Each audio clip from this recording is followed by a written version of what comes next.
Hello everyone, कैसे हो आप सब। उम्मीद करता हूँ आप काफ़ी अच्छे होंगे। आज हम बात करने वाले हैं, अगर आप फार्मा स्टार्टअप करना चाहते हैं खुद का, चाहे वो पीसीडी फार्मा मतलब फ्रेंचाइजी लेना चाहोगे या फिर अपना खुद का फार्मा मार्केटिंग कंपनी शुरू करना चाहोगे, तो उसके लिए डॉक्यूमेंटेशन क्या लगता है। ये बहुत ही बेसिक इन्फॉर्मेशन है जो आपको होनी बहुत ज़रूरी है अगर आपको स्टार्टअप करना है। तो आज इस वीडियो में हम डॉक्यूमेंटेशन के बारे में जानेंगे। तो इस वीडियो को एंड तक देखिए, क्योंकि स्टेप बाय स्टेप मैं आपको डॉक्यूमेंटेशन भी बताऊंगा और वर्क फ्लो कैसा रहेगा, मतलब शुरुआत में कौन से डॉक्यूमेंट बनाने चाहिए, बाद में कौन से बनाने चाहिए, ये मैं बताऊंगा आपको। तो इसमें और भी इंफॉर्मेशन आपको चाहिए तो उसके लिए भी डिटेल्स में दे दूंगा। तो इस वीडियो को अंत तक देखिए, बहुत इंफॉर्मेटिव वीडियो है। चलिए इस वीडियो को स्टार्ट करते हैं। सबसे पहले कोई भी बिजनेस शुरू करने से पहले हमारे इंडिया में क्या लगता है, वो होता है शॉप एंड एस्टैब्लिशमेंट एक्ट का एक सर्टिफिकेशन लगता है, जिसको हम शॉप एक्ट बोलते हैं। इसके बाद बेसिक रिक्वायरमेंट में आपका उद्यम आधार है वो भी आपको लगेगा, और पूरा फॉर्म बनने के बाद आपको करंट अकाउंट लगेगा बैंक का। तो ये एकदम बेसिक रिक्वायरमेंट मैंने बताया। उसके बाद जो नेक्स्ट इंपॉर्टेंट है वो होता है ड्रग लाइसेंस। अब ड्रग लाइसेंस कैसे जनरेट करें, उसके लिए बेसिकली होलसेल का ड्रग लाइसेंस लगता है आपको। अब इसके लिए आपको एफडीए के ऑनलाइन पोर्टल पे अप्लाई करना होता है आपके डॉक्यूमेंटेशन के साथ। जैसे आपके ऑफिस का रजिस्टर्ड ऑफिस है जो आप करने वाले, वहां का पूरा एड्रेस, अगर आपका खुद का है तो टैक्स रिसिट, अगर आप रेंट पे ले रहे हैं तो उसका रजिस्टर्ड रेंट एग्रीमेंट जो लगभग 5 साल का रहेगा। और उसके बाद आपके पर्सनल डॉक्यूमेंटेशन, आप रजिस्टर्ड फार्मासिस्ट है तो फार्मेसी काउंसिल ऑफ इंडिया की तरफ से जो सर्टिफिकेशन मिलता है वो, और अगर आप फार्मासिस्ट नहीं है तो एटलीस्ट 3 साल का आपको sale and distribution of the medicine का एक्सपीरियंस होना चाहिए। उसके बाद फिर आप अपने शॉप के और अपने डॉक्यूमेंट्स के साथ अपलोड करेंगे पूरे डॉक्यूमेंट्स को ऑन एफडीए पोर्टल। बेसिकली ये excelindia.gov.in वहां पे आपको अपलोड करने होते हैं। और साथ ही आपको शॉप का light bill and then fridge then layout ये भी अप्लाई करना होता है। मोर इन्फॉर्मेशन के लिए हमने ऑलरेडी एक वीडियो बनाया, वो वीडियो देख सकते हैं जहाँ पे डिटेल इन्फॉर्मेशन हमने प्रोवाइड किया ड्रग लाइसेंस पे। उसके बाद जीएसटी रजिस्ट्रेशन के लिए आपके पास ड्रग लाइसेंस होना चाहिए और साथ ही आपका पैन आधार होना चाहिए। उसके बाद आपका जीएसटी निकल जाता है। अब ये तो सारी चीजें हैं जो मैंने बताई, वो इंपॉर्टेंट है। पीसीडी फ्रेंचाइजी अगर किसी की लेना चाहते हैं तो वो चीजें लगती है, ड्रग लाइसेंस, जीएसटी, ये इंपॉर्टेंट है। ओके, लेकिन अगर आप खुद की फार्मा मार्केटिंग कंपनी शुरू करना चाहते हैं, मतलब थर्ड पार्टी मैन्युफैक्चरिंग, तो उसके लिए और डॉक्यूमेंट्स लगेंगे। क्योंकि पीसीडी फ्रेंचाइजी और थर्ड पार्टी मैन्युफैक्चरिंग में डिफरेंस ये है कि पीसीडी फ्रेंचाइजी में आप किसी के प्रोडक्ट फ्रेंचाइजी तौर पे एज ए डिस्ट्रीब्यूशन तौर पे लेते हैं और आपके एरिया में सेल करते हैं।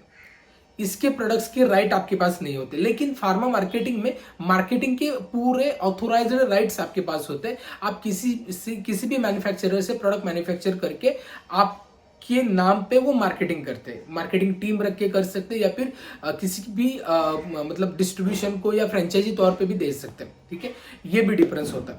तो अगर आपको थर्ड पार्टी या फार्मा मार्केटिंग कंपनी करनी है तो जो मैंने पहले डॉक्यूमेंट बताया, जैसे shop act, then current account, then Udyam Aadhaar हो या फिर ड्रग लाइसेंस, जीएसटी, ये लगेंगे ही। उसके साथ आपकी कंपनी का रजिस्ट्रेशन करना है। अब कंपनी का रजिस्ट्रेशन करने से पहले आपको यह जानना है कि कंपनी आपको मतलब प्राइवेट लिमिटेड करनी है या फिर अलग फर्म करनी है। जैसे कि फर्म अलग अलग होते हैं, जैसे ट्रस्ट होता है, राइट। इसके बाद आपकी प्राइवेट लिमिटेड हो सकती है, देन लिमिटेड लायबिलिटी भी होती है, एलएलपी बोलते हैं उसको, या फिर सोलो प्रोप्राइटरशिप भी होती है। ओके, तो एनी हाउ आपको जो करना है, सोलो प्रोप्राइटरशिप में ज्यादा डॉक्यूमेंट नहीं लगेंगे, लेकिन अगर आपको प्राइवेट लिमिटेड करनी है या एलएलपी भी करनी है तो आपको एमओए एंड एओए लगेंगे। ठीक है, तो ये डॉक्यूमेंट है, कंपनी का पूरा रजिस्ट्रेशन आपको करना होता है, ये आपके सीए पूरी तरीके से करके देते हैं। उसके बाद आपके कंपनी का ट्रेडमार्क भी रजिस्टर करना होता है। कंपनी का ट्रेडमार्क कंपनी को रजिस्टर करना है और साथ ही कंपनी का लोगो को भी रजिस्टर करना होता है। ये प्रोसीजर बहुत इंपॉर्टेंट है। उसके बाद आपकी कंपनी के कोई भी प्रोडक्ट जो पैकेजिंग करते हैं आप, लेबलिंग करते हैं आपके हिसाब से, ये सारा चीजें होते हैं। उसके बाद वो प्रोडक्ट को रजिस्टर भी करना होता है।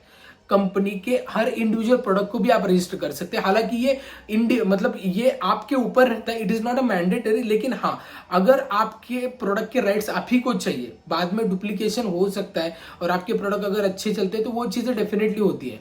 मैंने एक चीज देखी है, टॉप एमएनसी कंपनी का एक टॉप ब्रांड था कैल्शियम का, वो टीएम नहीं था, उसके लिए ऐसा ही सेम ब्रांड मार्केट में आया और उसका ऑलमोस्ट 30 to 40% शेयर उसने मतलब पूरा उसने शेयर ले लिया उसका, तो बहुत ज्यादा घाटा हुआ था। इसके लिए मैं आपको बताता हूँ, प्रोडक्ट का रजिस्ट्रेशन भी इंडिविजुअल आपको करना है। ओके, तो ये प्रोसीजर है, पूरा डिटेल आपकी एफडी के वेबसाइट पे भी मिलेगा।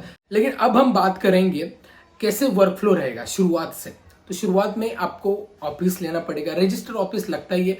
देखिए एक बात है, बहुत सारे लोग क्या करते हैं कि मैन्युफैक्चरिंग एक जगह पे होती है, मतलब जो ऑपरेशन है वो अलग जगह पे होता है, लेकिन लाइसेंस दूसरे एड्रेस का होता है। ऐसे बहुत लोगों, मतलब मैंने देखा भी है, लेकिन अभी बहुत सारे स्टेट में एफडीए ने कंपलसरी किया है, जहां पे ऑपरेशन है वही का ड्रग लाइसेंस होना चाहिए। ओके, ड्रग लाइसेंस अलग पे है और आपका काम अलग जगह पे चल रहा है, ऐसा नहीं चलेगा। ओके, तो पहले आपको ऑफिस लेना चाहिए, उसके बाद आप एप्लीकेशन करना है आपको एफडीए को। ठीक है, एप्लीकेशन कर जब आप करते हैं ड्रग लाइसेंस के लिए, तब आपको फर्नीचर भी रेडी होना चाहिए। उसके बाद ड्रग इंस्पेक्टर आके आपका शॉप चेक करेंगे, उसके बाद वो एरिया देखेंगे और फिर आपको लाइसेंस ग्रांट करेंगे। इसको लगभग 21 डेज की प्रोसीजर है। पूरे डॉक्यूमेंटेशन क्लियर है तो आपको ड्रग लाइसेंस मिल जाता है। अदरवाइज अगर कोई स्क्रूटिनी निकालते हैं तो वो फुलफिल करने के बाद आपको ड्रग लाइसेंस मिलता है। ठीक है, अब ड्रग लाइसेंस मिलने के बाद फिर आप जीएसटी के लिए अप्लाई कर सकते हैं। जीएसटी के लिए अप्लाई करने से पहले, मतलब सबसे पहले प्रोसीजर ये भी है, अगर मान लो आप सोलो प्रोप्राइटरशिप नहीं है, आपकी प्राइवेट लिमिटेड एलएलपी है, तो पहले वो आपको रजिस्टर करने होते हैं, क्योंकि उसके अगेंस्ट ही आपको ड्रग लाइसेंस मिलेगा। राइट, ठीक है, तो उसके बाद ड्रग लाइसेंस मिलने के बाद फूड लाइसेंस भी अप्लाई कीजिए, क्योंकि फूड लाइसेंस भी जरूरी है। उसके बाद उद्यम आधार के लिए भी अप्लाई कीजिए। ये पीसीडी के लिए इनफ है, लेकिन अगर आप थर्ड पार्टी करना चाहते हैं तो पहले कंपनी का रजिस्ट्रेशन करना होगा। कंपनी के रजिस्ट्रेशन करने से पहले आपको कंपनी का नाम फिक्स करना होगा। कंपनी का नाम, कंपनी की विजन बहुत ही इंपॉर्टेंट है। कोई भी नाम लेके मत डालिए, आपके दिमाग में 3 नाम तो होने ही चाहिए। जो आपके सीए मांगेंगे तो उसमें से जो अवेलेबल है वो रख सकते हैं। ठीक है, तो आपको नाम बहुत ही यूनिक रखना है, हेल्थ के रिलेटेड रख सकते हैं, या फिर आप जो भी आपका विजन है उससे मैच होता होगा, इससे आप रख सकते हैं। प्रोडक्ट का नाम भी उसी के हिसाब से बहुत सारी कंपनीज रखती है, लेकिन मैं बोलूंगा कि मॉलिक्यूल के हिसाब से रखिए, कंपनी के हिसाब से रखने की, मतलब इट इज सेकंड ओपिनियन मेरा ये रहेगा, लेकिन फर्स्ट आप मॉलिक्यूल के हिसाब से ही कोई भी प्रोडक्ट का नाम रख लीजिए। ओके, उसके बाद लोगो, आपका ट्रेडमार्क रजिस्टर होना चाहिए। और अब आपको कंपनी मैन्युफैक्चरर सर्च करें, मैन्युफैक्चरर सर्च करने के बाद उससे एग्रीमेंट बनाना। मान लीजिए एक मैन्युफैक्चरर प्रॉपर आपने देख लिया, उसमें आपको पहले मॉलिक्यूल सिलेक्ट करना है, कौन कौन से मॉलिक्यूल, फिर आपको जो प्रोवाइडर है उसके डॉक्यूमेंटेशन चेक करने। अगर एग्रीमेंट बनाने के बाद फिर आप प्रोडक्ट को इंडिविजुअल रजिस्टर भी कर सकते हैं। ओके, और उसके बाद प्रोडक्ट डिस्पैच होगा आपके यहाँ पे, और फिर आप उसकी मार्केटिंग करेंगे, अपनी मार्केटिंग टीम रख के। ओके, तो ये फ्लो रहेगा आपके फार्मा मार्केटिंग कंपनी का। पीसीडी का फ्लो कैसे जनरल है, डायरेक्टली आपको पहले शॉप एक्ट, फिर ड्रग लाइसेंस, जीएसटी, इतना रजिस्ट्रेशन, उद्यम आधार, करंट अकाउंट, ये तो आप बाद में निकालेंगे। राइट, तो उसके बाद आपको डायरेक्टली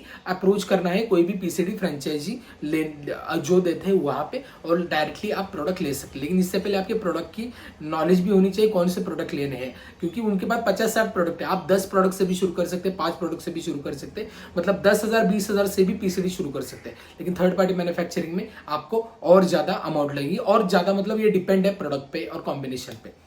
तो अगर आपको इसके डिटेल चाहिए कि कौन सा, मतलब मान लो प्रोडक्ट रजिस्ट्रेशन करना है, कंपनी रजिस्ट्रेशन करना है, ड्रग लाइसेंस निकालना है, हर चीज को पूरा एक्सप्लेन किया है मैंने। हर चीज को मैंने बोल रहा हूँ, जो जो स्टेप है, हर को कहाँ पे अप्लाई करना है, कितनी फीस लगती है, कौन से डॉक्यूमेंटेशन लगते हैं, ये एक्सप्लेन किया है हमारे digital course on pharma startup में। ये सेकंड मॉड्यूल है, इसका ये एकदम शॉर्ट रिव्यू वीडियो था। तो अगर आपको पूरा जानना है, डॉक्यूमेंटेशन कितना, कैसे अप्लाई करना है, कितना समय लगता है, फीस कितनी है, ओवरऑल कॉस्टिंग, फाइनेंशियल्स कितने जाते हैं, तो डेफिनेटली आप हमारा डिजिटल कोर्स ले सकते हैं। डिजिटल कोर्स में नॉट ओनली आपको डॉक्यूमेंट्स की डिटेल आपको पता चलेगी, बल्कि आपको मॉलिक्यूल सिलेक्ट कौन से करने हैं, कैसे मार्केटिंग टीम ग्रो करनी है, कैसे प्रॉफिट मार्जिन रहेगा, एक्सपायरी मैनेजमेंट कैसे रहेगी, प्रोडक्ट एक्सपांशन कैसे रहेगा, मेडिसिन को हम एक्सपोर्ट या मैन्युफैक्चरिंग कैसे कर सकते हैं, चैलेंजेस अपॉर्चुनिटीज़, बहुत सारी चीज़ें हमने यहाँ पे कवर की है। लगभग 10 मॉड्यूल से रिकॉर्डेड वीडियोस हैं जो आपके पास लाइफ टाइम रहेंगे। Once you purchase our course, हम आपको फ्री में कंसल्टेशन भी प्रोवाइड करते हैं आपकी इंडिविजुअल बिजनेस को ग्रो करने के लिए। तो ये कोर्स उन सभी लोगों के लिए है जो शुरुआत कर रहे हैं अपने फार्मा स्टार्टअप की, जो नॉन फार्मा बैकग्राउंड से या फिर ग्रो नहीं कर पा रहे अपना फार्मा स्टार्टअप। तो इस कोर्स की काफ़ी बेनिफिट्स आपको डेफिनेटली हो जाएगी। तो फिर भी अगर क्वेरी है तो आप हमें पूछ सकते हैं related to the course, and after getting the course आपको पूरा सपोर्ट हम प्रोवाइड भी करते हैं for building your own pharma startup. Description में मैंने इसकी पूरे डिटेल्स दिए, और भी कुछ क्वेरी है तो इस नंबर पे आप कॉल कर सकते हैं। तो ये वीडियो कैसा लगा ये मुझे बताएं। वीडियो अच्छा लगता है, कंटेंट अच्छा लगता है, वीडियो को लाइक करें, चैनल को सब्सक्राइब नहीं किया सब्सक्राइब करें, और हाँ, इस वीडियो को कई सारे लोगों तक शेयर करें। इस वीडियो में इतना ही, मिलते हैं नेक्स्ट वीडियो में, तब तक बी हेल्दी बी हैप्पी।